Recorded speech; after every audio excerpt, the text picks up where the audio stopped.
Perkenalkan, namaku Esi Nurmalasari Agustin dari kelas 02 SIDP 003 Program Studi Sastra Indonesia Universitas Pamulang. Di sini aku akan menjelaskan sedikit mengenai sastra balai pustaka dan sastra pujangga baru. Sebelumnya, apa itu sastra? Sastra adalah ungkapan pribadi manusia yang berupa pengalaman, pemikiran, perasaan, ide, semangat, keyakinan dalam suatu bentuk gambaran konkret yang membangkitkan pesona dengan alat bahasa. Sumarjo dan Saini, 1997. Balai Pustaka. Sejarah pendirian Balai Pustaka mempunyai hubungan yang erat dengan masalah pengajaran di Indonesia. Balai Pustaka sebagai lembaga penerbitan pemerintah memang merupakan bagian integral dari politik etis Furnival 1939, seperti halnya program-program politik etis yang lain. Kegiatan Balai Pustaka memiliki keterbatasan ruang gerak yang disebabkan oleh adanya penyesuaian diri dengan kerangka struktur sosial kolonial. Balai Pustaka bertujuan menyediakan bacaan-bacaan yang dapat membimbing. Siapa saja sih tokoh yang termasuk di dalamnya?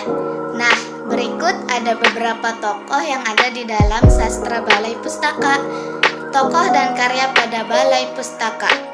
Yang pertama, Merari Siregar, Azab dan Sengsara 1920, Binasa Karna Gadis Priangan 1931.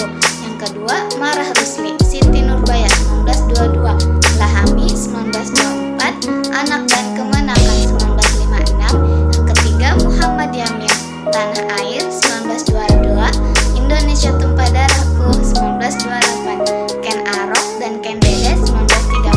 Yang keempat, Nur Sultan Iskandar, Apa Dayaku Karena Aku Seorang Perempuan 1923, Cinta Yang Membawa Maut 1926, Salah Pilih 1928. Yang kelima, Abdul Muiz, Salah Aswan 1928, Pertemuan Jodoh 1933. Pujangga Baru.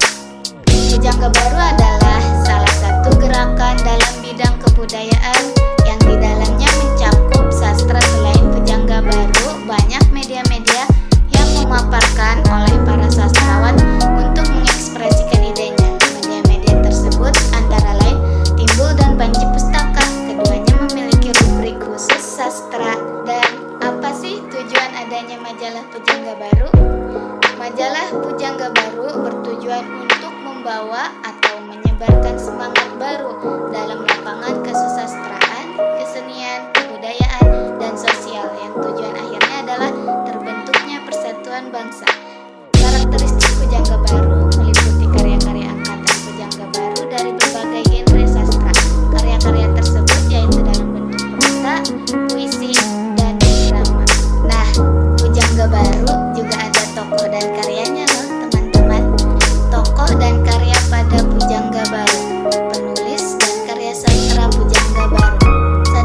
Sultan Takdir Alis Jabana, Dian Tak Kunjung Padam 1932, Tebaran Mega, Kumpulan Sajak 1935, Layar Terkembang 1936, Anak Perawan di Sarang Penyamun 1940, 2. Hamka di Bawah Lindungan Ka'bah 1938, Tenggelamnya Kapal Levan Derwig 1939, Tuan Direktur 1950, Di Dalam Lembah Kehidupan 1940. Yang ketiga, Armin Pane, Belenggu 1940, Jiwa Berjiwa, Gamelan Jiwa, Kumpulan Sajak 1960, Jinak-Jinak Merpati, Sandiwara 1950, Kisah Antara Manusia, Kumpulan Cerpen 1953. Yang keempat, Sanusi Pane, Pancaran Cinta 1926, Puspa Mega 1927, Madah Kelana 1931, Senya Kalaning Majapahit 1933, Kertajaya 1932. Cukup sekian pembahasan mengenai sastra Balai